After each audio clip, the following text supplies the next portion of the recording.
All right, so we're going to pick up yesterday's lecture from here and start with just some examples about monohybrid crosses and what they told Mendel. What we have when we look at the monohybrid crosses, okay, is confirmation of the law of segregation. The law of segregation was confirmed by doing monohybrid crosses, okay? In a monohybrid cross, okay, we took the true breeding plants. We took a pure purple plant and a pure white plant. We took their offspring, okay? We took their offspring and we crossed them again, okay? And so their offspring would have been big B, little b, big B, little b. And it came out with this 3-to-1 ratio, okay? This 3-to-1 ratio told us that the segregation was random. By looking at this and inferring what was going on inside the plants, based on plants have a mother and a father, there's probably a gene from each one, we kind of made this big logical leap to these things sorting out in certain patterns. What are the only 3 ratios you can get out of a Punnett square of a monohybrid cross? What are they? There's only 3 ratios that can come out of one of them. What's the first one? They can all be what?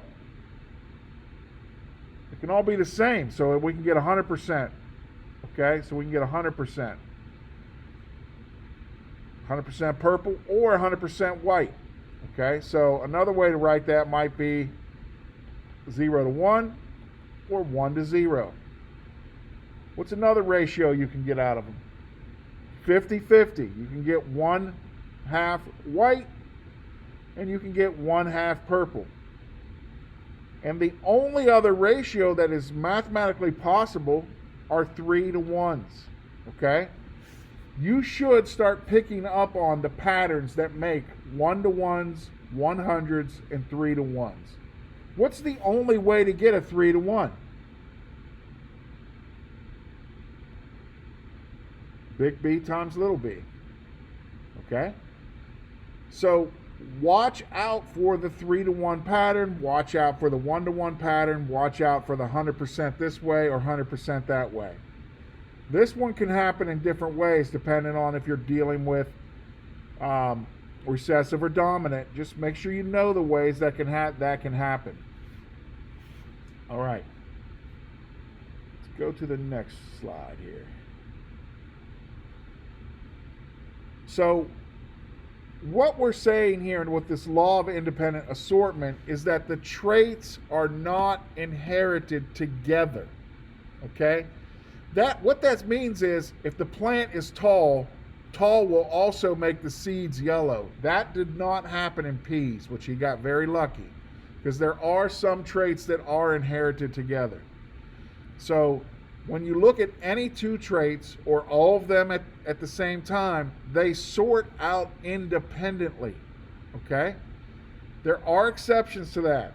And there's some complex math we're going to do a little bit later where we'll take a chromosome, and the farther away the gene is from the centromere, the more likely it is to be unlinked, where if it's very, very close to the centromere, it's likely to stay linked, okay? It's not 100% independent, but it's independent enough that they don't follow the exact same pattern all the time, okay? They don't follow the exact same pattern. There's no connection between all these traits he looked at. And that's mainly because they're on different genes. Again, he got really lucky when he picked peas to look at.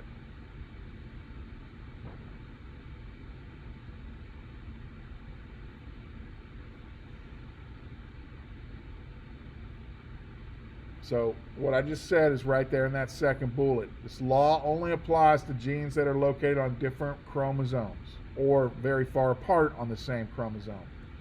If they're right next to each other, they will travel together. There are certain traits that seem to travel together. Okay, one I've heard of, but I've never looked up to see if it's 100% true. people with red hair, nurses have noticed that they also tend to be bad at blood clotting, okay? Especially after childbirth. So those genes might travel together. Sex-linked genes happen like that. Being male and colorblind travels together. Okay, those aren't the only linked genes. Those are the ones you probably looked at last year in your biology class. There are other ways genes can link.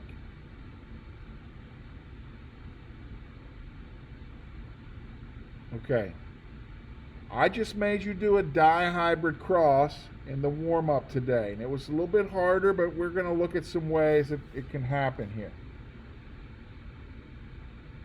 All right? Dihybrid crosses helped Mendel figure out the law of independent assortment. So what that really meant was a dihybrid crosses is really two monohybrid crosses happening at the same time, okay? And so when you cross two traits, three traits, even four traits, they shouldn't really link up.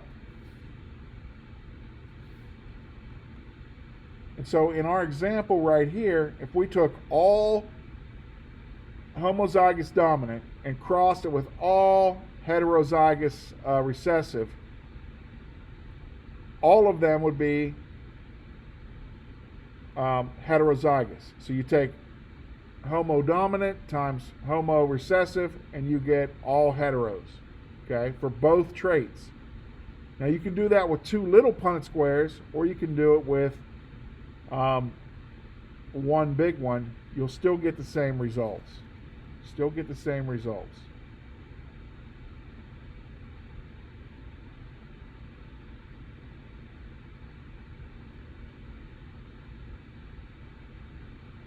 You can also take those and do it again, and you always get the same ratio. When you do dihybrids, let's look at the next screen here, you always get a 9:3:3:1 ratio, okay? When you do dihybrid cross between two dihybrids, okay? So in that second generation, you're always going to get complete heterozygosity is the word I'm going to use. Complete heterozygosity.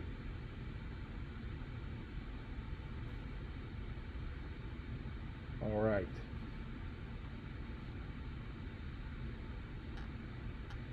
I'm going to go ahead and stop the recording. We're going to do some practice problems in class, okay? And we'll see how you do on those.